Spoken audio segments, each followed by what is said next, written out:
Aeroplane बहुत ऊंचाई में हवा में उड़ रहा था। बहुत ऊंचाई में जाने के बाद वो हवाई जहाज बहुत जोर जोर से हिलने लगा। जब बहुत जोर से हिलने लगा, सभी इसमें बैठे हुए यात्री डरे नहीं कि क्या हो रहा है। एलाउंस हुआ कि घबराने की बात नहीं है, बस आप सब अपनी सुरक्षा रखें। एक बच्ची एक सीट में बैठी हुई थी और वो बच्ची अपनी ड्राइंग बना रही थी। वो सुन भी रही थी, सबको देख भी रही थी, सब घबरा रहे थे, अपने अपने भगवान को याद कर रहे थे, पर वो बच्ची ड्राइंग बना रही थी और बड़ी खुश थी। फिर हुआ कि वो एरोप्लेन जो है वो नीचे उतरने वाला है, सभी सावधान हो जाएं, कुछ भी घटना घट सकती है। सभी और अपने आप को संभालने लगे, चिल्लाने लगे, ऐसा क्यों हो रहा है वैसा, मगर वो बच्ची फिर भी मुस्कुरा ही रही थी और अपनी ड्राइंग बनाने में लगी हुई थी। जैसे ही आवाज़ आई कि अब एरोप्लेन नीचे उतरने वाला है, सभी पुनः सावधान हो जाइए, कुछ भी हो सकता है। पर वो बच्ची अपने आप में ही थी, सभी घबरा रहे थे और वो बच्ची नहीं घबरा रही थी। धीरे धीरे एरोप्लेन नीचे उतरा, सभी सुरक्षित रूप से उतर गए। उतरने के बाद सभी नाच गाने लगे कि हम अच्छे से उतर गए, हमें कोई प्रॉब्लम नहीं हुई। पर वो बच्ची आराम से खुशी से वहीं पर बैठी हुई थी सीट में और फिर भी खुश थी। बगल में बैठी हुई एक व्यक्ति ने उनसे पूछा, बेटा क्या तुम्हें डर नहीं लगता? बोले किस बात का? बोले इतना एरोप्लेन ऊपर हिल रहा था, कर रहा था, इतनी मुसीबतें आ रही थी, सब गुस्सा कर रहे थे, चिल्ला रहे थे, अपने भगवान को याद कर रहे थे, और तुम्हें कुछ भी नहीं लग रहा, तुम फिर भी मुस्कुरा रही थी, इसमें मुस्कुराने की क्या बात थी? उस बच्ची ने बोला, अंकल आपको डर था कि आप एरोप्लेन में बैठे हो, कहीं एरोप्लेन क्रैश हो गया तो हमारा क्या होगा, पर मुझे डर नहीं था। बोले क्यों डर नहीं था? उस बच्ची ने बोला, अंकल मुझे डर इसलिए नहीं था क्योंकि जो प्लेन चला रहे थे वो पायलट मेरे पापा हैं, और मुझसे ज़्यादा मेरे पापा को चिंता है कि मैं कैसे भी करके प्लेन अच्छी उतारूं ताकि मेरी बेटी को कुछ भी ना हो जावे। जब मेरे पापा ही पायलट हो तो मुझे कुछ नहीं हो सकता, मैं क्यों रोऊं, मैं कुछ क्यों करूं, क्योंकि मेरे पापा ही मुझे अपने आप संभालेंगे। ठीक उसी प्रकार जैसे इस बच्ची को चिंता नहीं थी, सच कह रही हूँ, मुझे नहीं पता कि क्या कैसे हो गया, बस यही लगता था कि आचार्य है ना, वो सब कुछ करेंगे, सब कुछ अच्छा ही करें। मुझसे सब उससे बोली, माता जी ये काम कैसे होना, वैसे क्या होना है? मैंने कहा मेरा भी पहला अनुभव है, मैंने आज तक कभी ये प्रोग्राम नहीं करवाया, मैं बहुत छोटी हूँ, छोटे चीज़ कराना मुझे पसंद है, बस अपने में रहना, स्वाध्याय करना और अपने में। ये बड़ी चीज़ कैसे हो गई? ये सब गणाचार्य गुरुदेव का ही आशीर्वाद है, जो उनका आशीर्वाद आते रहा और ये सब काम होते रहा।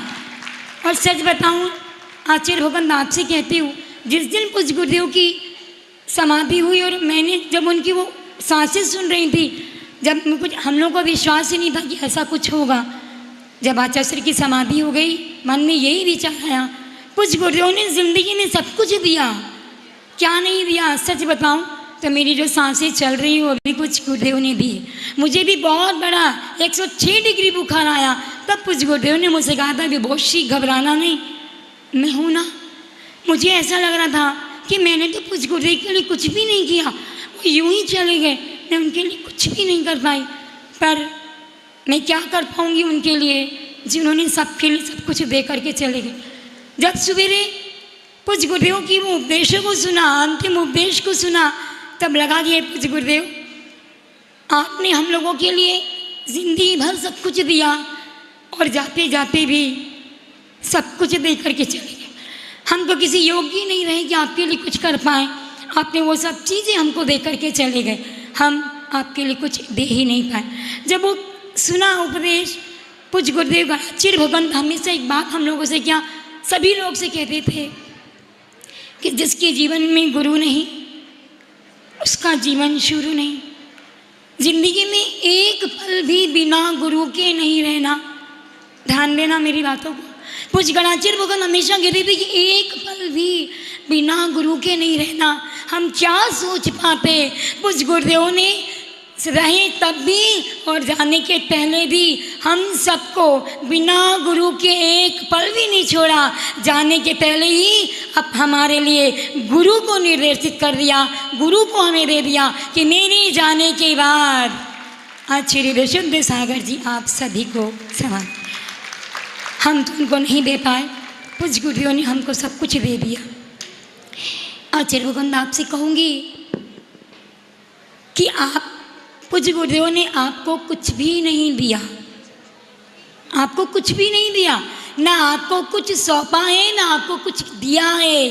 सच बताओ तो हम सबको हम सबके दिया है और हम सबको आपके चरणों में सौंप दिया है। यही प्रार्थना आपसे करूँगी कि आपकी एक बात है, आप हमेशा कहते हैं, मैं तो नहीं बहुत कम आपकी बात से सुनी हूँ, आप हमेशा सबसे कहते हैं कि सबके दिन एक से नहीं होते। और आपके लिए भी कहूँगी कि आपकी बात ही आपको लगी है, सबके दिन एक से नहीं होते।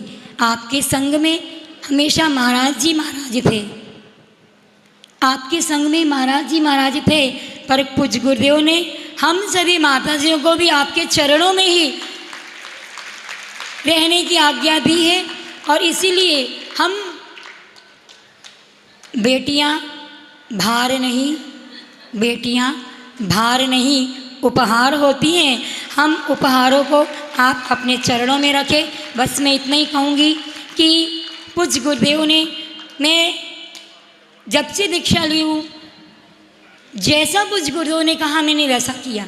पूज्य गुरुदेव ने कहा आपको यहाँ जाना है, मैं वहाँ गई। बस एक ही चीज़ नहीं मानने की मन होता था, जब वो बोलते थे अलग विहार करो। हालांकि जहाँ भी पूज्य गुरुदेव ने बोला मैं वहाँ गई। जिंदगी भर पूज्य गुरुदेव ने मुझसे जो कहा मैं उनकी आज्ञा को शिरोधार करती रही। और सच बताऊँगी कि जब पूज्य गुरुदेव ने, कि जब हम लोग ने वो उपदेश, अंतिम उपदेश सुना और पूज्य गुरुदेव ने जब कहा कि आपके लिए अपना उत्तराधिकारी सौंपा, सच कह रही हूँ, उसी दिन से मैंने क्या, हमारा पूरे संघ ने प्रण ही कर लिया। प्रण की बात ही नहीं है, क्योंकि जहाँ गुरु आज्ञा हो जाती है, गुरु आज्ञा शिष्य के लिए गरीब सी होती है।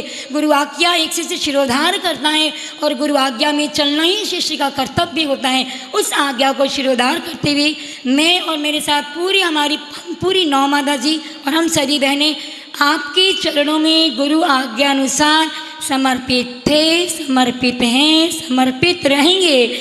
आप हम सभी को स्वीकार करें। हम अब सभी आपके चरणों में यही वंदन करते हैं कि हे आचार्य भगवान, सौभाग्य तो नहीं कहूँगी, इस बात का दुर्भाग्य कहूँगी कि आचार्य श्री की समाधि हुई, पर इतना भी कहूँगी कि कुछ तो मेरा सौभाग्य था, कुछ तो मेरा पुण्य था कि पूज्य गुरुदेव के अंतिम सांसों तक हम पूज्य गुरुदेव के चरणों में रहे। ये पहला सौभाग्य था। दूसरा सौभाग्य यह जगह कि यहाँ पूज्य गुरुदेव का अकेले थे, पर पूज्य गुरुदेव के लिए भगवान आए और ये तीर्थ बन गया। और आप यहाँ आकर के जो पंचकल्याण कराएंगे, ये मेरा दूसरा पुण्य का उदय था।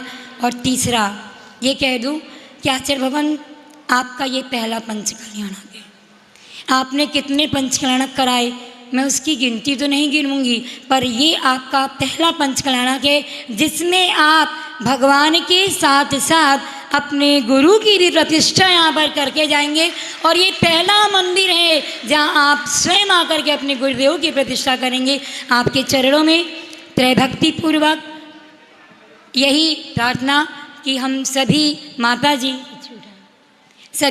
आपके चरणों में त्रैभक्ति पूर्वक नमोस्तु करते हैं कि हम सभी आचार्य भगवंत गणाचार्य गुरुदेव के आदेशानुसार आपके चरणों में, मैंने किसी के अनुसार मैं कभी नहीं चली आचार्य भगवंत, आपको ये बता दूं, मैंने हमेशा गुरु की आज्ञा मानी है और उस आज्ञा के अनुसार आपके चरणों में हमेशा रहेंगे। जो आप आदेश देंगे, जैसा आप बोलेंगे, हम सभी उसको बिल्कुल शिरोधार्य करेंगे। आपके अनुसार ही पहले हम आचार्य भगवंत गणाचार्य गुरुदेव के अनुसार चलते थे, उनके अनुशासन में रहते थे। अब आप जो आज्ञा देंगे, जैसा अनुशासन बोलेंगे, सभी हम सम्मान करेंगे। नमोस्तु नमोस्तु नमोस्तु। आप भी अपने चरणों में हम सभी माता जी और बहनों को स्वीकार करें कि आप हमेशा हमारे ऊपर अपनी छत्र जाए।